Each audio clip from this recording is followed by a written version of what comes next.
Magandang araw po sa ating lahat. Gayon din po sa ating mga OFWs.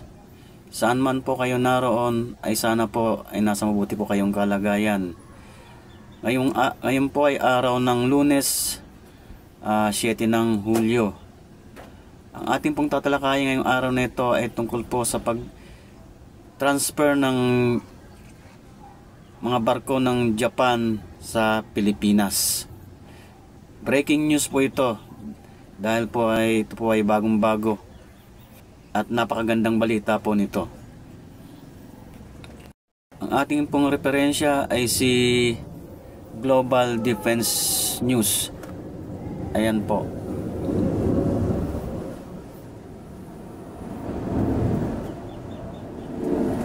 Sana po ay nakikita nyo.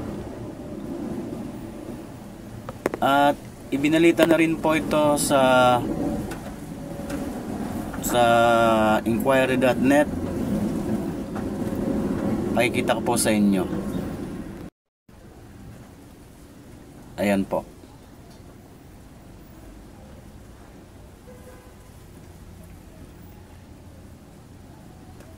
At ibinalita na rin po ito sa Philippine Star Global. Ayan po.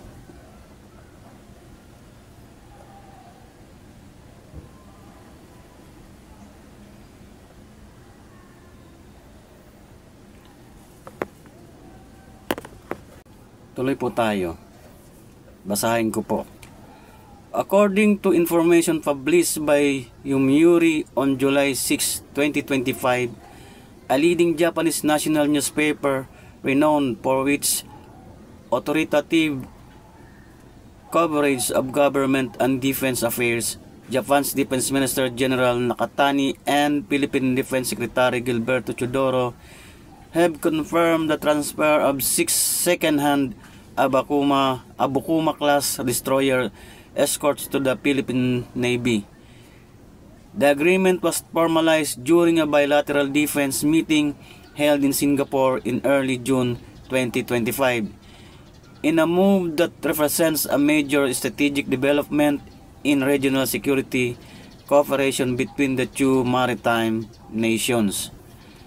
Magandang balita po ito para sa ating bansang Pilipinas at sa ating AFP. Partikular po sa ating Philippine Navy. Hindi naman po lingid sa ating kaalaman na kulang po ang ating mga barkong pandigma.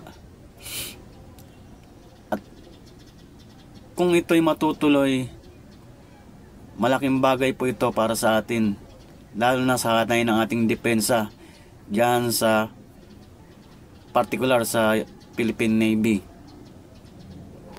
6 na barko po ito at talagang kailangan natin ng mga ganitong barkong pagdigma dahil talagang kulang ang hanay ng depensa natin sa pagdating sa Philippine Navy. Bagamat ito po ay may kalumaan na, malaking bagay pa rin po ito sa ating depensa dahil itong mga barkong ito ay hindi basta-basta. Na barko po ito at may mga kakayahang hindi matatawaran. Sa pag-transfer po sa Pilipinas ng 6 na barko ng bansang Japan ay maraming salamat po sa inyo.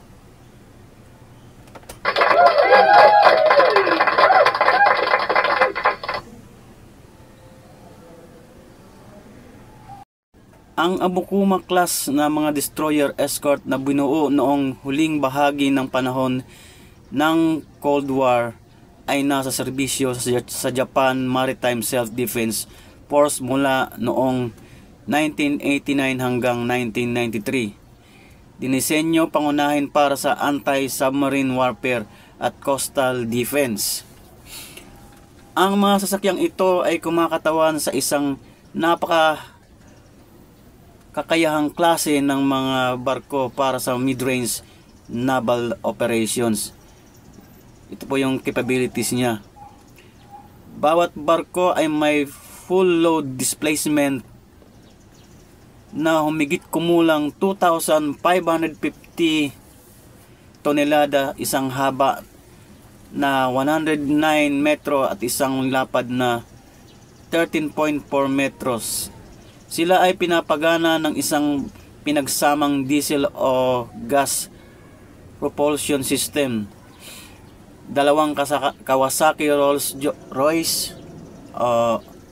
Rolls-Royce SM-1A gas turbines at dalawang Mitsubishi S12U-MTK diesel engines na nagpapahintulot ng bilis na umabot sa knots at isang crew complement na humigit kumulang 120 na tauhan.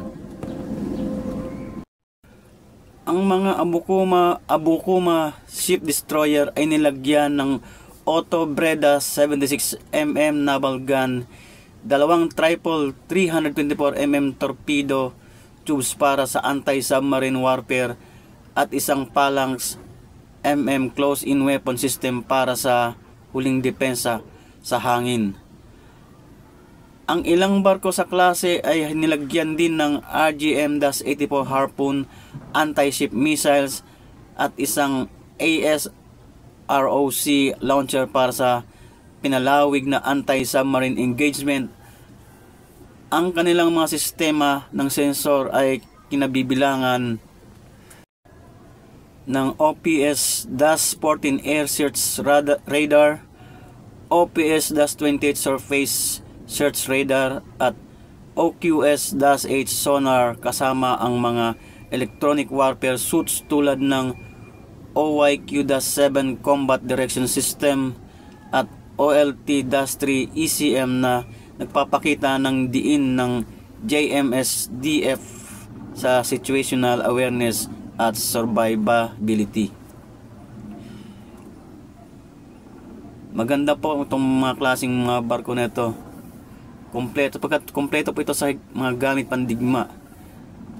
Ito ay matatawag na multi-role na barko dahil halos lahat ng kinakailangang gamit pandigma ay nasa kanya na.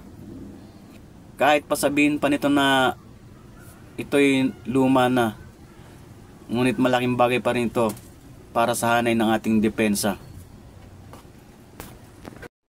These vessels are being phased out of Japanese service due to a combination of fleet modernization and a shortage of naval personnel.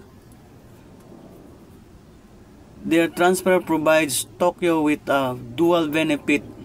It relieves logistical burdens while simultaneously reinforcing the maritime capabilities of a close regional partner.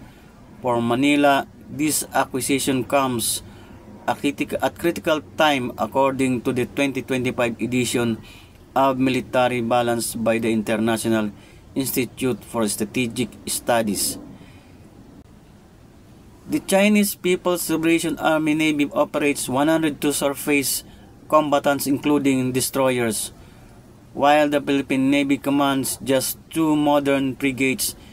This stark asymmetry has intensified pressure on the Philippines to rapidly enhance its maritime presence, especially in light of increasing Chinese incursions and territorial assertions in the South China Sea.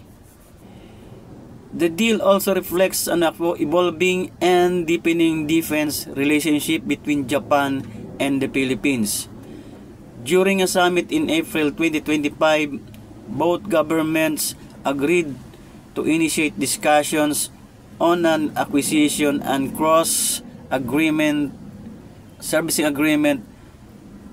This agreement would facilitate logistical support and sharing of key resources such as fuel, food, and ammunition between the Japanese Self-Defense Forces and the Armed Forces of the Philippines. Laying the groundwork for quasi-alliance framework rooted in mutual strategic interest, operational integration of JMSDF standard platforms into the Philippines Navy will significantly enhance joint interoperability and maritime domain awareness in contested waters. A senior JMSDF official underscored the strategic value of this move, noting that it would boost the ability to check the governments of the Chinese military across both the South China Sea and East China Sea by deploying capable and JMSDF proven platforms.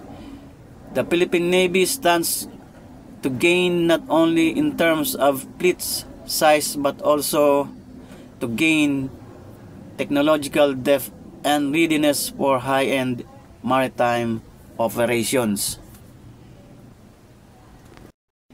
These transfers of Japanese Navy Abukuma-class destroyers to Philippines signals more than just a hardware transaction.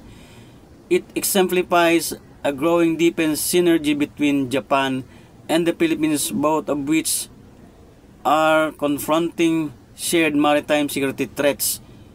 The arrival of the Abukuma-class ships in Philippine service will not only close capability gaps but also strengthen the regional architecture of deterrence and cooperation in an increasingly contested Indo-Pacific. Binalita na rin po ito ng Inquirer.net at ganon din po ang sinasabi. Basahin po natin. PH Navy to inspect Japanese warships before possible transfer. Manila, Philippines. The Philippine Navy on Sunday said it would inspect Japan's Abukuma-class destroyer before its possible transfer amid deepening strategic partnership of both countries that share common geopolitical threats in the region. Navy spokesperson Captain John Percy said the service branch is undertaking preparatory steps for joint visual inspection of the used warship following an official so on and so forth. Gayon din po sa Philstar Global. Ayan po.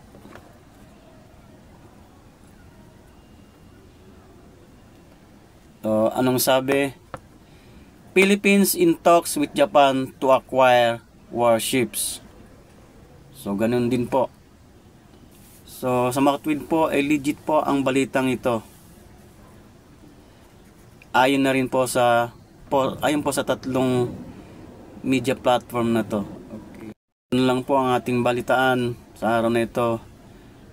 At muli, ako po ay umihiling sa inyo. Sana po paki-subscribe and likes po ang aking mga ina-upload na video. Malaking bagay po yan para sa akin. At doon po sa nanood na ng aking video at patuloy na nanonood, ay maraming pong salamat sa inyo. Muli, maraming pong salamat.